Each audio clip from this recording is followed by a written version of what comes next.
right, ladies and gentlemen, this class recording has started. So anything that you say potentially could be picked up by this microphone. And like I said yesterday, if it's dumb or if you don't want your mom to hear it, don't say it. All right. Up on the board is a graphic showing the evolution of our atomic model from 1800 to about 1920. Okay? So what I want you to do first, and I didn't have you pull out your old outline, so I want you guys to try and do this from memory if you can. Okay? I want you to compare and contrast these different models. Remember, compare means similarities, contrast means differences. If it says to compare and contrast, you have to do both. Okay? 1 minute, talk to the person next to you. Compare and contrast these atomic models. Go.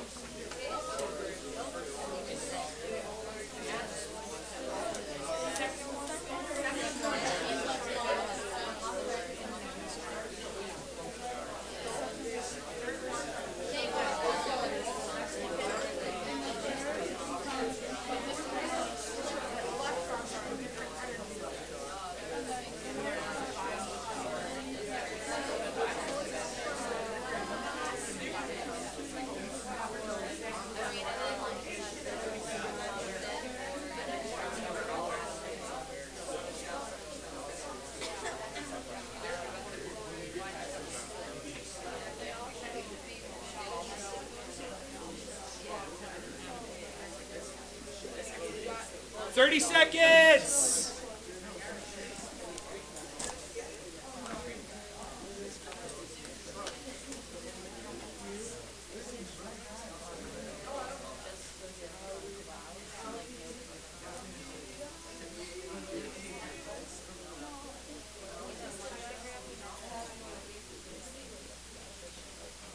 All right. So, now, I gave you guys a pretty general, pretty open-ended kind of order, right? Compare and contrast. There's a lot of different ways you can go.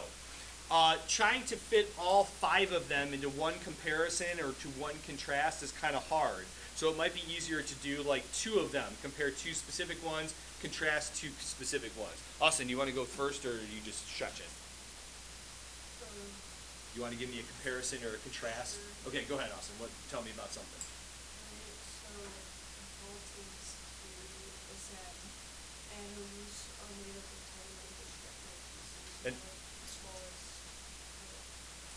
So Dalton's theory says that atoms are made up of tiny indestructible pieces, and that's why Dalton's model of an atom looks like what?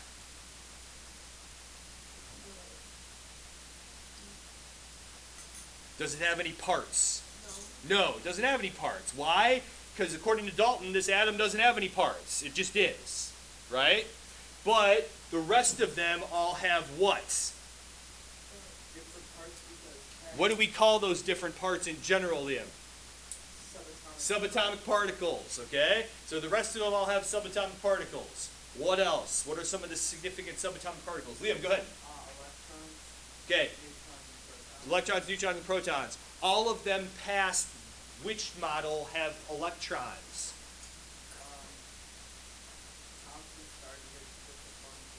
Okay, and what experiment did Thomson do when he discovered electrons?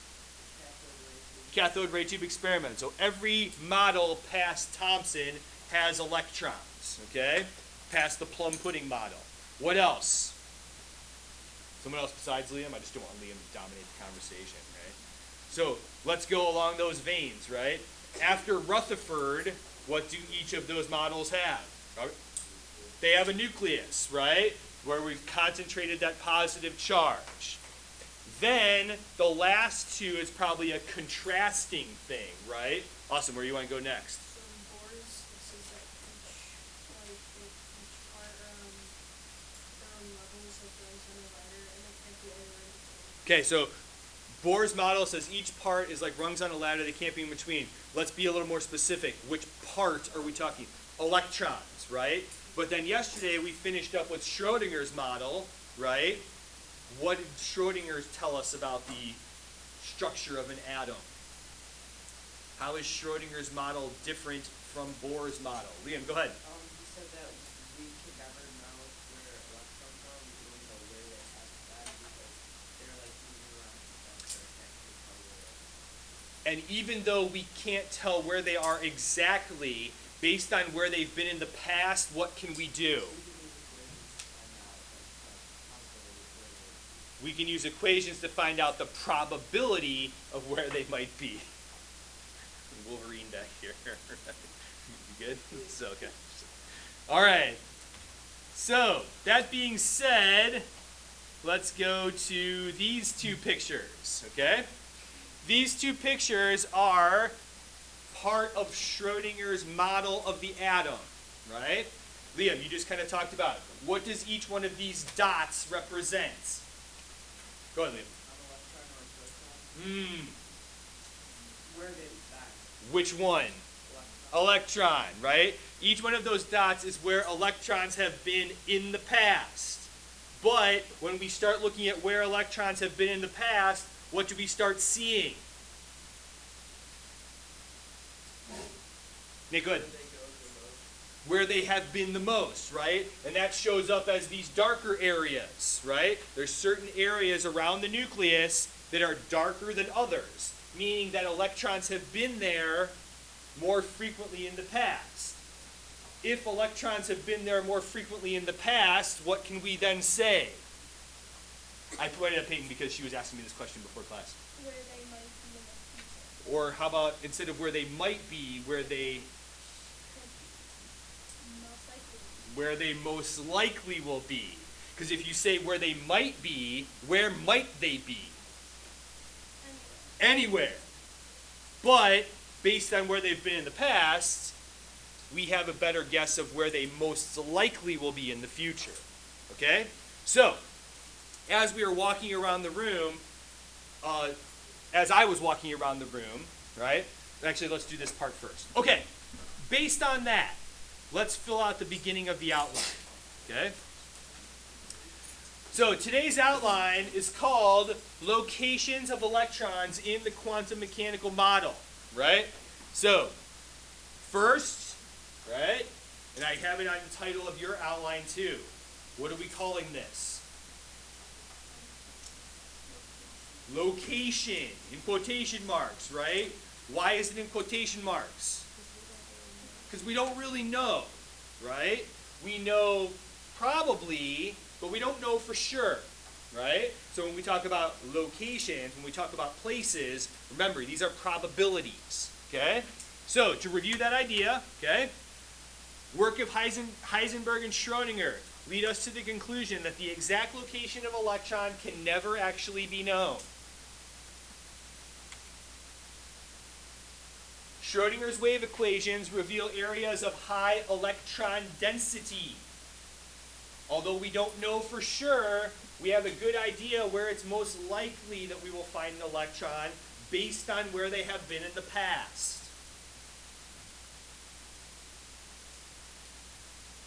These areas of high probability density or electron density are referred to as orbitals.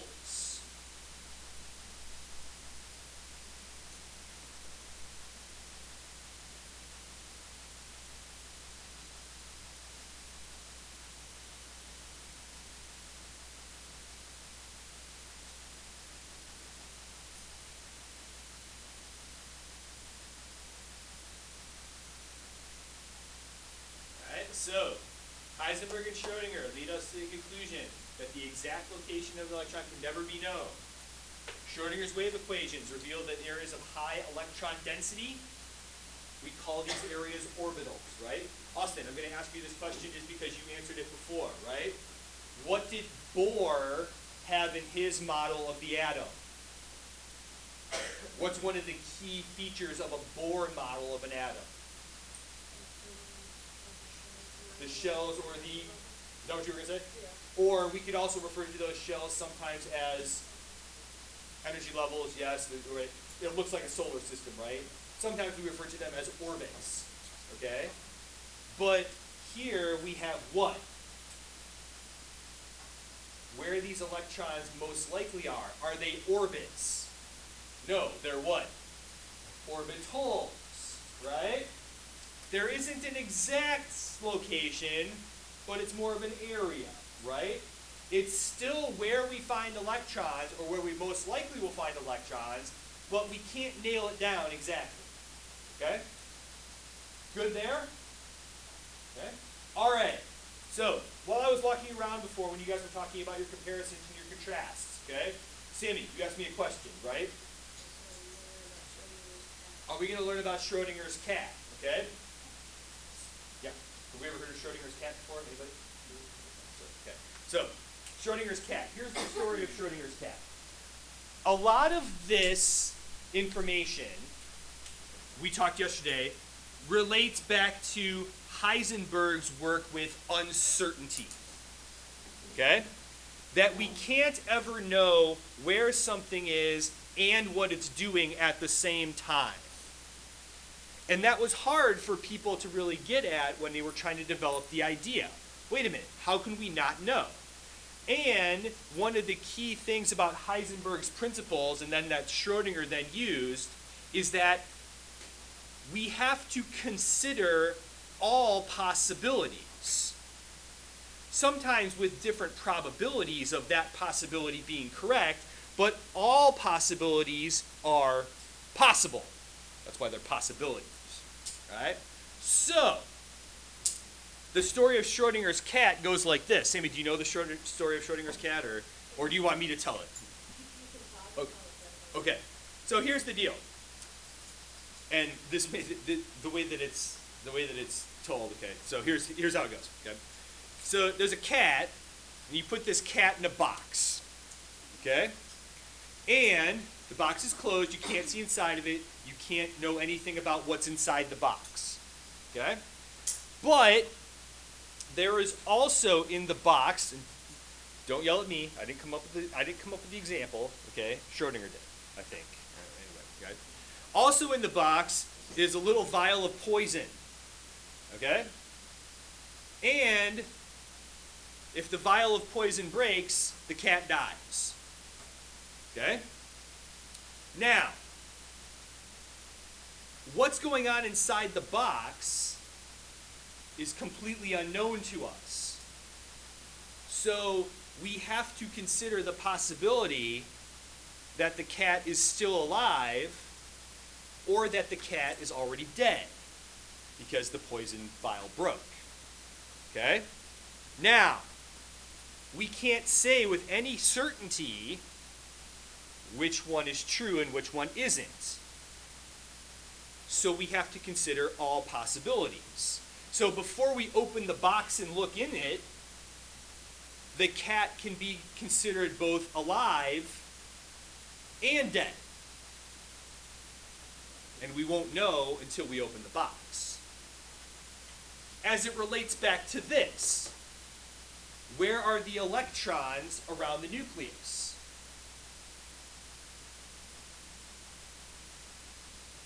Well, according to Schrodinger's model of the cat, right, or relating it back to Schrodinger's cat, right, where could the electrons be?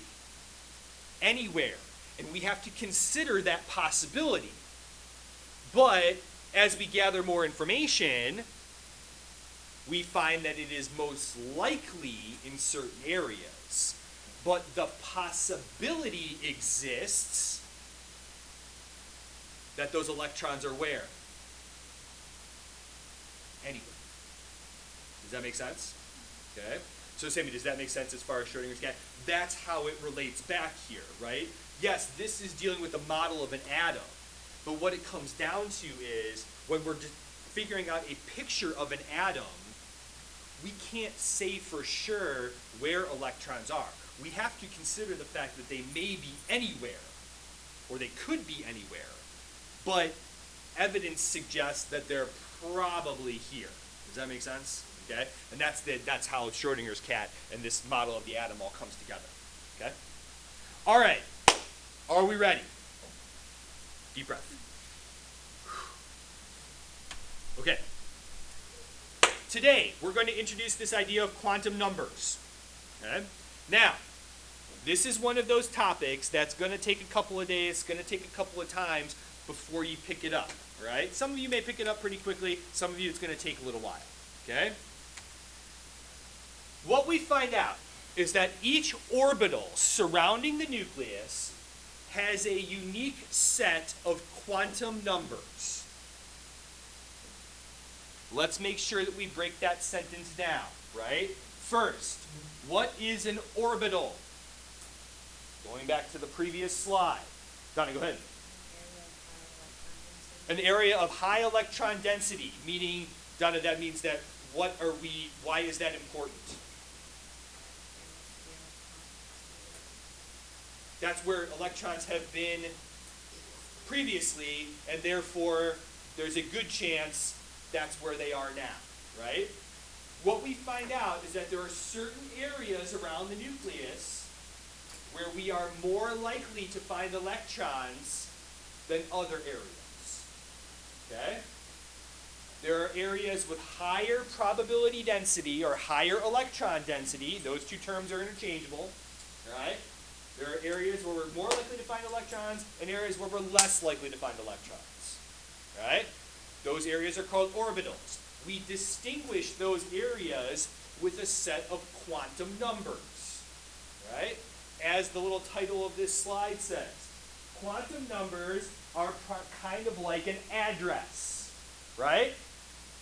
You have an address. That address describes what? Where your house is. Does it describe where you are? No. Where could you be? Anywhere, right? But if we're looking for you, we're going to look at your address first, right? Why? That's where you've been in the past a lot of times, so it's most likely where you're going to be in the future sometime. Does that make sense? Right? So these quantum numbers, they are an address, quote unquote, right? It's a most likely location, but the possibility exists that we could be anywhere, right? Just like I talked about.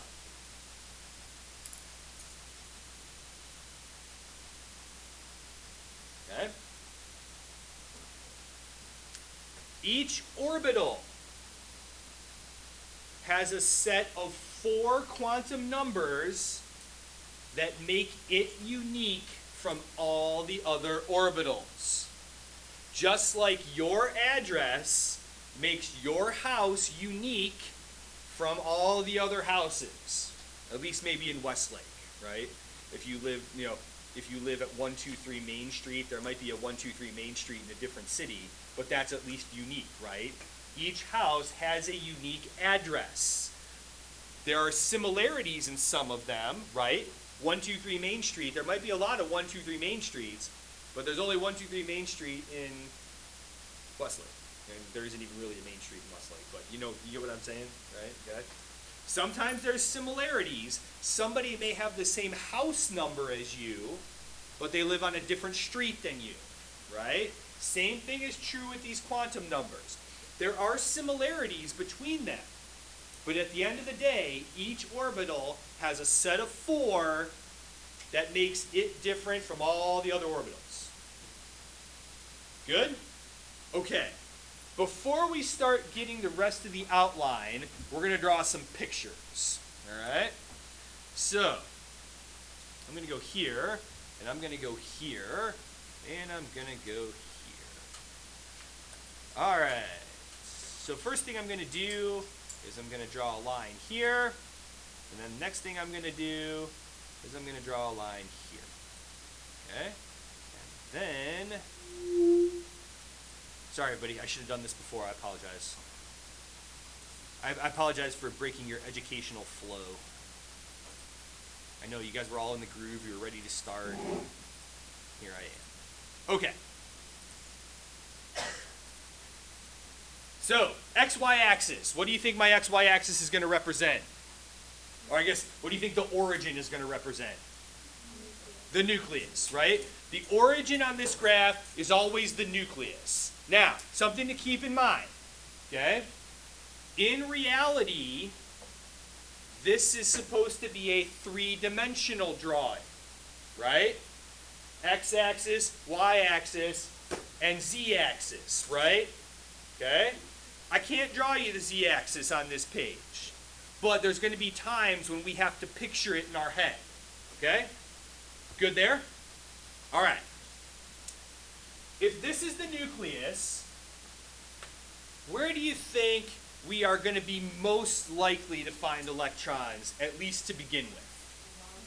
Around the nucleus, right? What charge does the nucleus have?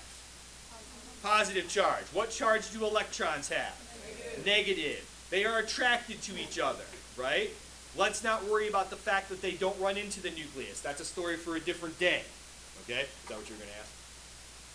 I know. It's like, why don't they just run into each other? There's a reason, but it's a story for a different day. Okay?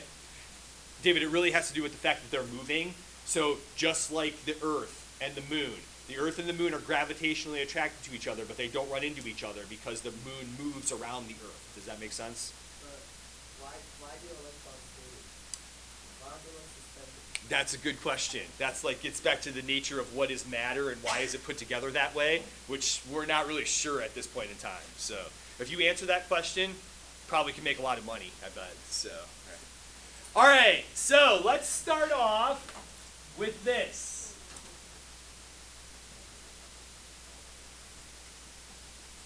Okay. All right. So there's my first picture. Okay. It is a sphere, right? It's only a circle here, but if you make it three-dimensional, it is a sphere. Okay. Oh, by the way, back of your outline, see you got those bunch of X, Y axis. Guess what you're drawing? Okay. All right. You will see that I am going to use colored pencils at a specified time, Augustine. So, notice my first picture is a sphere, and I've made that sphere yellow. You don't have to make your sphere yellow. You can make it any color you want to. Just keep that in mind, and I will tell you when I am changing. Colors. Okay. I'm actually going to do one thing here.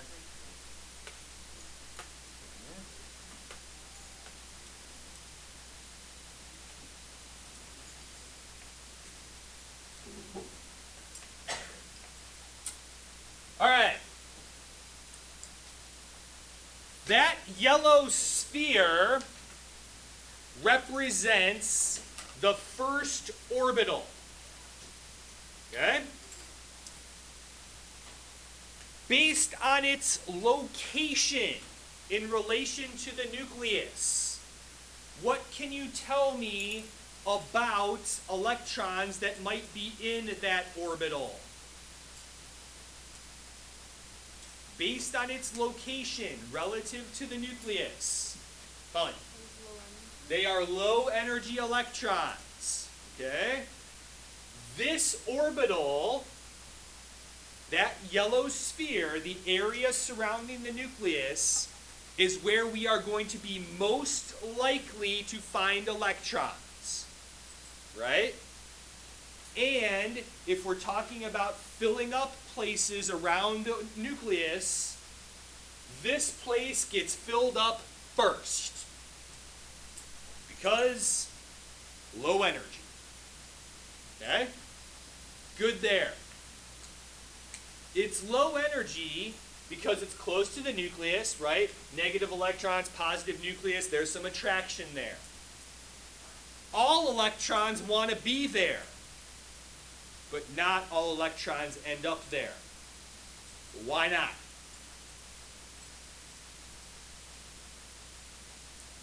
Well, what do you know about electrons?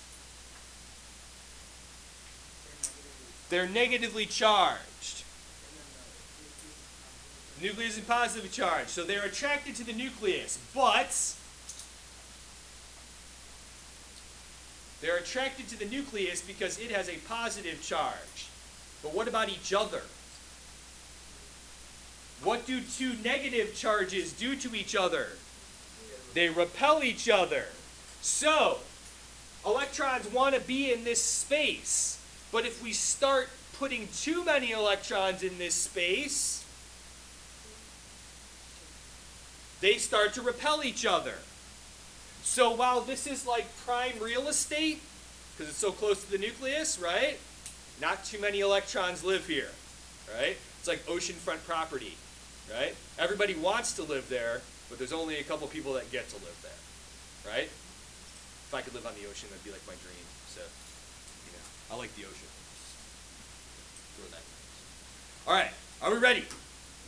That's orbital number 1. Okay? All right. Orbital number 2. Notice, I'm going to change from yellow to, anybody got like, you know, Red. red? Oh, all right, Gustin says red, okay? All right, yellow to red. Okay? Now, before you start drawing, hold on 1 second, okay? So here's what I'm going to do. First, my red is what shape? It's a sphere, okay? Except this time it's not actually a sphere. It's a hollow sphere, right? Because what's inside of it? The yellow sphere is in there, right? The first orbital is in there, okay? So here's what I'll do. I'll take this and, I think it's this one. Okay? So, I realize you guys can't do this, okay? But that yellow sphere, right, is inside the red sphere. Okay? Good with that? Okay, Polly, go ahead. Is the nucleus like Earth's No. orbital? The origin of this graph, where X and Y come together, that's the nucleus. Because, Polly, remember, how big is the nucleus in relation to the rest of the atom? Real, real small. So the origin of this graph, that's where the nucleus is, and that's it. Okay? Remember, these pictures are all areas around the nucleus where we can find electrons. Okay? All right. Good so far. Okay? Donna, go ahead. What's the red circle? The red circle Where's the electrons around it? is another orbital. If you want to talk about it, it's the second orbital. Okay? It's the second place where we are likely to find electrons. Okay? So, it's as close to the nucleus as it can be without being too close to the electrons that are in the yellow circle. Does that make sense? Okay? Because remember, electrons want to be as close to the nucleus as they can, but still away from other electrons. They're attracted to the nucleus, but they're repelled by other electrons. So what we'll find here, Donna, is that there is a settling in of spaces where they can fulfill that attraction to the nucleus, but the repulsion from all the other electrons. Okay? Does that make sense? Polly, question, or are you good? I was Okay. gonna ask if it's protons in there, because it's Only at the origin, right? That's where the protons are, and that's the only place where there's protons. Okay? Sammy, go ahead. For now, yes. Okay, although I will show you in just a second that these are going to be different like layers. Okay, so think about it this way, Sammy. If you think about it, you know, like those little like Russian stacking dolls. They're like, I thought that was like a grandma. Like there was a Polish grandma, babushka. No. Anyway, or is that a hat too? Like, you know, so. Okay. Do you guys know what I'm talking about though? There's one on the other, then there's another one, and there's another one. You know, okay? That's kind of what this is like, right? The first one is solid, but all the rest of them afterwards are hollow because they fit around the previous one. Well, I mean, now it does, you know, so I'm glad you brought it up. I'm glad you described it as bloody. All right, that's great. Okay. All right, ready for the next one? Ready as you're ever going to be, I guess, right? Okay, so I'm going to do this. So before you draw anything, just watch my drawing first, okay? All right, let's see if I can actually do this. Notice, I'm still on red, okay? I'm going to do this,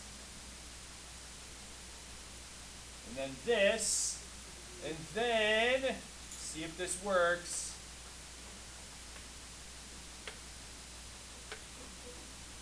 Okay? Alright. And then, Depends. oh, that's not what I want to do. Oh, I want this all to be together, but hold on.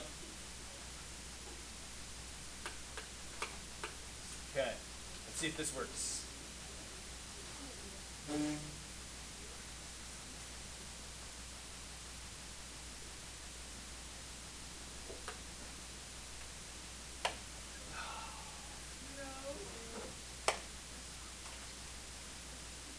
There's a reason. I'm really trying. I want this all to be like one piece so I can move it around. So I promise. Let's try this again. All right. Here we go. Let's do this. I draw it over here.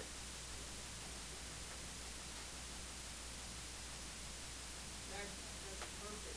You think this is money? Oh! Thanks, everybody. Or at least Augustine thanks you. So. All right. I know. Kind of mad about that. Oh, yeah.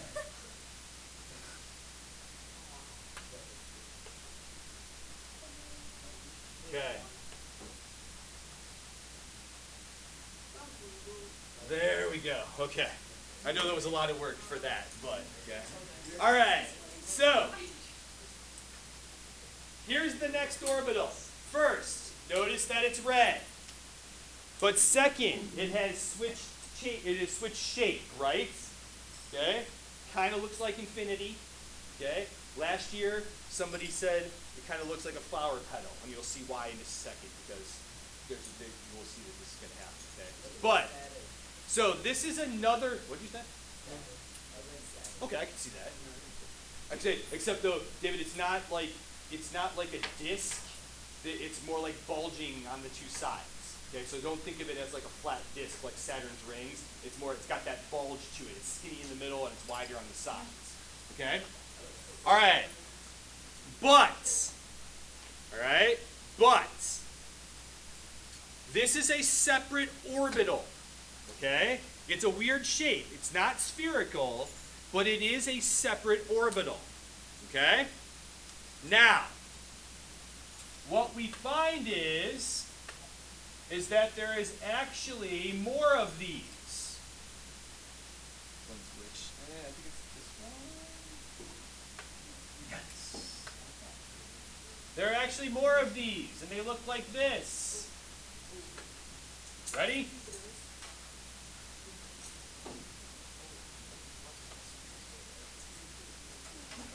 Okay?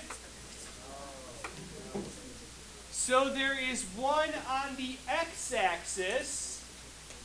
There is one on the y-axis. And guess where else? There's one on the z-axis as well. So there are 3 of these petal-shaped orbitals. These are all different orbitals. See, Rocco, everything that I'm drawing up here is a separate orbital. Right here up on the board, I have actually drawn 4 separate orbitals. One's yellow, it's a sphere. One's red, it's a sphere. And then there are 2 of these petal-shaped orbitals. Well, right now there's 4, but there's a 5th one that is on the z-axis as well. Okay? Does that make sense? Okay. The z-axis, right, we have a left-right axis, an up-down axis, and then a front-back axis. So it comes like out of the board and behind the board. That's the z-axis, right? It's 3-dimensional. Yeah. All right, that's a good place for us to stop today. We'll pick it up here tomorrow, okay? Well, we'll go over a lot of stuff, so.